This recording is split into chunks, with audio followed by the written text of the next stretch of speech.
Le Conseil des ministres s'est tenu ce mercredi 23 octobre 2024 sous la présidence effective de son Excellence le capitaine Ibrahim Traoré, président du FASO, chef de l'État.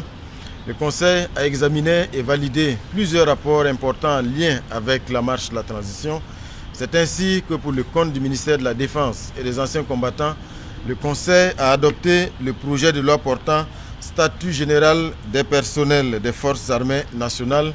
Un avant-projet de loi qui comporte beaucoup d'innovations et je vais inviter ici mon collègue ministre de la Sécurité, représentant le ministre de la Défense en mission pour apporter donc des précisions sur quelques-unes de ces principales innovations. En sa séance du 23 octobre 2024, le Conseil des ministres a adopté le projet de loi portant statut général des personnels des forces armées nationales. Alors, il s'est de rappeler que le cadre juridique qui consacrait le statut général des personnels des forces armées nationales, ainsi que les conditions d'avancement des personnels d'actifs des forces armées nationales, datent de 2016. Donc 2016 à nos jours, 8 ans, beaucoup de choses ont évolué et beaucoup de changements également ont été opérés. D'abord, quand on prend le contexte sécuritaire avec l'évolution de la situation, alors il a été opéré le changement de mode d'emploi des forces armées nationales sur le théâtre national. Ensuite, il a été opéré plusieurs réformes de réorganisation et même la création d'unités nouvelles. Et enfin, avec tous ces changements et ces évolutions, alors les lois 037 et 038 de 2016 respectivement portant conditions d'avancement et statut général des forces armées nationales ont connu un certain nombre d'insuffisances. Donc pour prendre en compte les insuffisances et également apporter des éléments innovateurs, il a été jugé nécessaire d'adopter le présent projet de loi. En termes d'innovation majeure, déjà dans la forme, il a été décidé de faire une seule loi, les deux lois précédemment citées, notamment la loi 037 et la loi 038. Donc désormais, il n'y a qu'une seule loi qui régit désormais la matière statut général des personnels des forces armées nationales. Dans le fond, plusieurs innovations ont été opérées. Il s'agit entre autres la durée légale de service qui a été ramenée à 12 mois au lieu de 18 mois, parce qu'avant c'était 18 mois et avec l'urgence sur le terrain, alors les hommes de rang, les militaires de rang étaient déployés avant les 18 mois, donc d'où la nécessité de ramener la durée légale de service à 12 mois.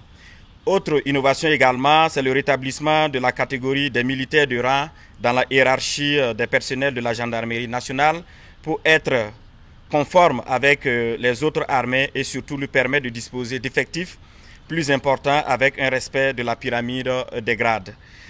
La facilitation également de l'intégration dans le corps des sous-officiers de carrière pour les sous-officiers titulaires d'une spécialité et issus du recrutement direct afin de les fidéliser. L'introduction d'un nouveau mode d'avancement qui est l'avancement à titre posthume pour tenir compte de l'engagement des hommes sur le terrain des opérations intérieures.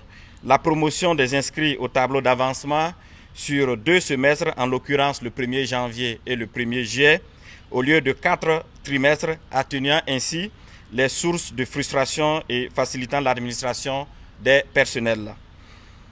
L'ouverture de la possibilité pour les officiers issus du rang d'accéder à tous les grades de la catégorie des officiers, ainsi que de la possibilité de nommer les officiers de rang parmi les adjudants-chefs ayant au moins 3 ans d'ancienneté de grade, toute chose qui concourt à stimuler davantage le personnel aux fins de meilleur engagement dans le service. Au titre du ministère de la Justice et des Droits humains, le Conseil a adopté plusieurs décrets, dont 2 portant institution des nouvelles tauges des magistrats, mais également des greffiers. Et sur ces 2 décrets, j'invite ici mon collègue le ministre Edasso Rodrigue Bayala pour plus de précisions.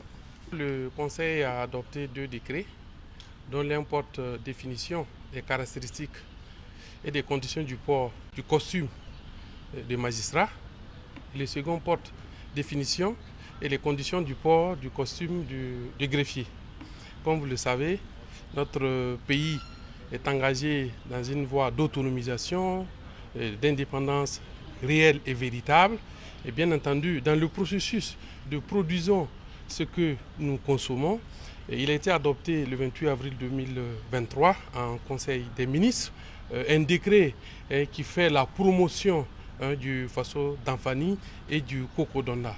Donc s'inscrivant naturellement dans cette logique et sous l'impulsion effectivement du chef de l'État et du Premier ministre, notre département ministériel a entrepris effectivement d'habiller le personnel judiciaire composé des magistrats et des greffiers, bien entendu dans un premier temps parce que nous avions entrepris déjà au niveau des autres professions judiciaires des discussions pour qu'ils puissent également emboîter le pas pour que leurs costumes, qu'il s'agisse des avocats, des huissiers, des notaires, bien entendu, si ces discussions aboutissent, qu'ils puissent également emboîter le pas comme les magistrats et les greffiers. C'est un processus qui a été participatif. Vous avez aujourd'hui un costume d'audience pour les magistrats, un costume d'audience pour les greffiers, entièrement à 100% fait de la cotonnade du Faso d'Anfani.